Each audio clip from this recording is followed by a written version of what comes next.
Here's the Christmas tea today. Today I'm drinking English tea time because why not? It's a bit cold outside. We've got lots of snow still on the ground, so feeling a little bit chilly. Anyway, I don't know how y'all put up with me every day. But welcome to the Honest Advent Book Study. Hello to Facebook. Hello Instagram again. We had a phenomenal last few days in Honest Advent. I have heard that Honest Advent is on back order. So if you don't have it, will you let me know, and I can try to help you out as much as I can, and maybe send you a few pictures in case you order it and it's not coming before it's time. So just a quick review this week we ended on assumptions, and then Saturday we did chapter 12 and it was seen, and that was really incredible. What struck me in that chapter was the vulnerability aspect. Why is being seen so hard?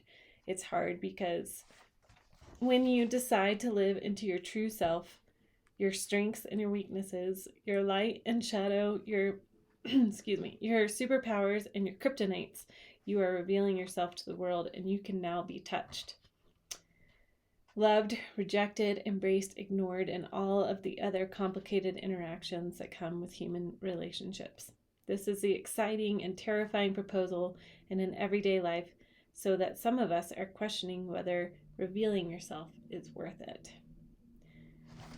So that is what struck with me on chapter 12, and talking about being seen, and just sitting in that prayer of, may you never thirst again at the wellspring waiting inside of you. Chapter 13 yesterday was beautiful. This was one of the first pictures that really just got me to the core while I was interviewing Scott, and I was like, wow, yes, get it. It's amazing, so beautiful and sacred and human, right? So yesterday he talked about how, let's see, I'll read a few things here. My only problem in the process of making something sacred is that we usually cut out all of the really human stuff that is equally part of these divine happenings, especially in the art depicting the birth of Jesus. Most paintings of the newly born baby Jesus are of him sitting upright, clean and clear-eyed, with a shiny halo around his head. And I get it. This kind of depiction looks way better in a painting than the newborn, alien-faced baby the doctors hand you in the delivery room. In the art depicting pregnant Mary as well, it's honoring to portray her as well-rested and dressed in her Sunday best, rather than just waking up in the morning with an achy back and morning sickness breath. Because when we dismiss the aches and pains and the fluids in the hair and the naked fleshiness under all the fancy clothing, we can dismiss ourselves from being ones who could also find ourselves in a sacred story. It's the meeting place where the Spirit of God meets every person, our physical bodies.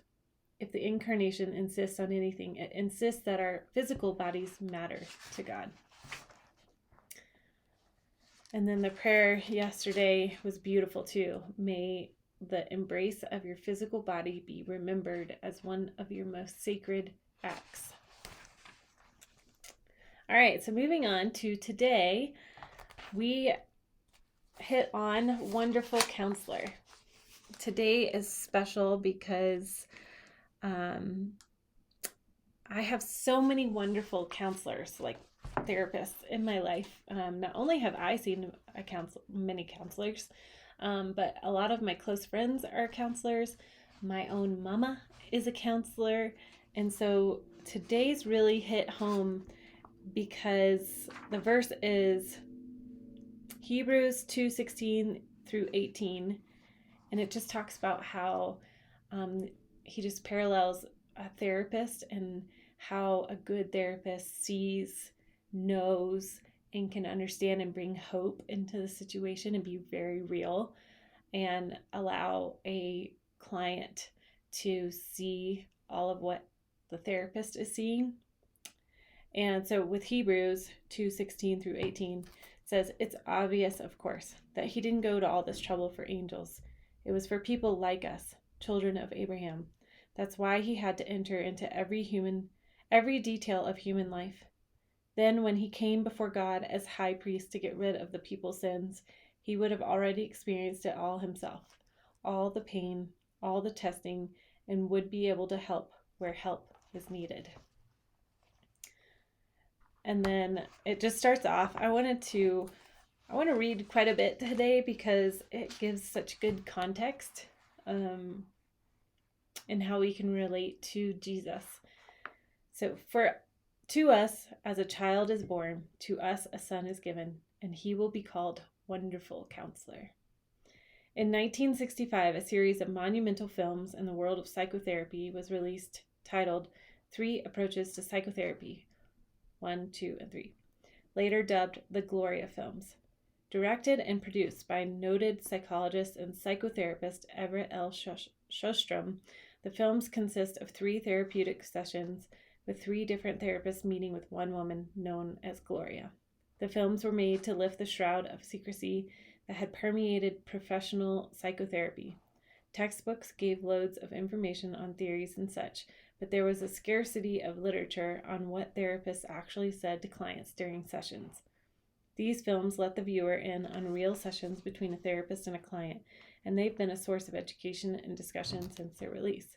Before his session with Gloria, acclaimed therapist Carl Rogers laid out his philosophy on creating a particular climate necessary for good therapy to occur. He said that good counselors must ask themselves a series of questions before they start. Can I be real in this relationship with the client? Real refers to a quality of genuineness that lets the client know that the counselor is not hiding anything. Will I find myself prizing this person?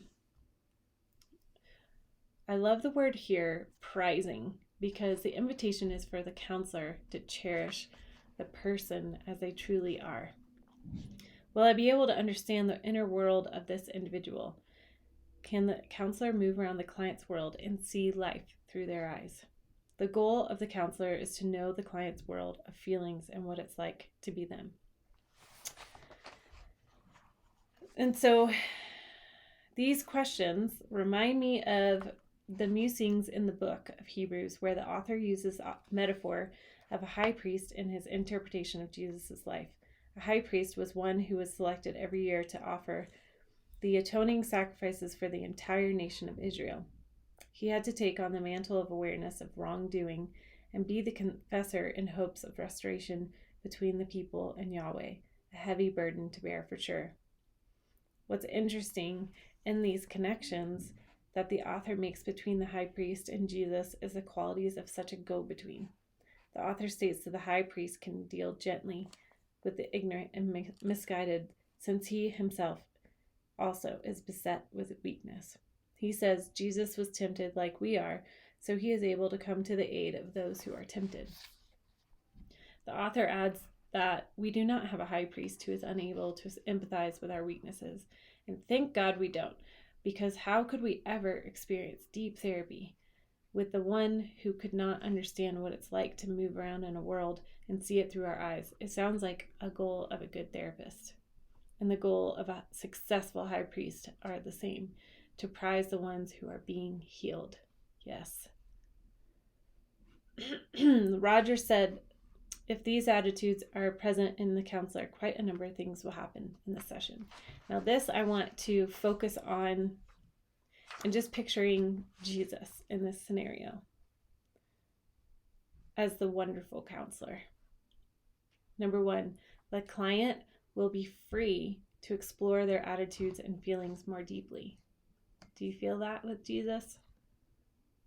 Number 2, the client will be able to discover hidden aspects of themselves that they weren't able to before. Do you feel that with Jesus? I hope you do. Feeling prized by the counselor, the client will come to a deeper prizing of themselves. And he says, I love this one, and I love that too.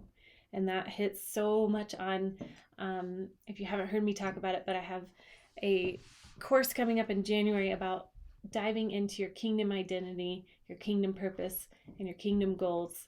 And when we talk about identity, I really hone in on you have to come to your Creator and see yourself through His eyes to really soak in what you were created to be. And that hits on this of becoming aware of the prize that you were created for, to be. If the client senses a realness in the counselor, they'll be able to be a little more real within themselves. So knowing that Jesus is all about the real, He is all about the wholehearted.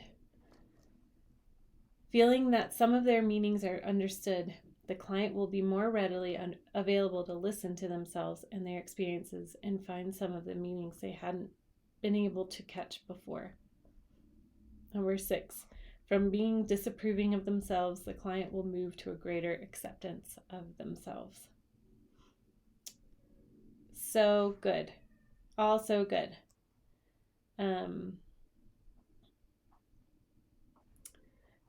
It says on the lower part of page 116, a space where I was seen, heard, known, and prized, which then allowed me to enter into a terrain of freedom in which I could experience healing and movement towards holistic restoration.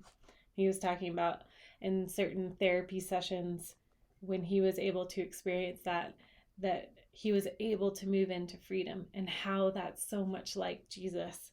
When we are coming before Him and we feel seen, heard, known, prized, those are all places that we can start to walk in freedom.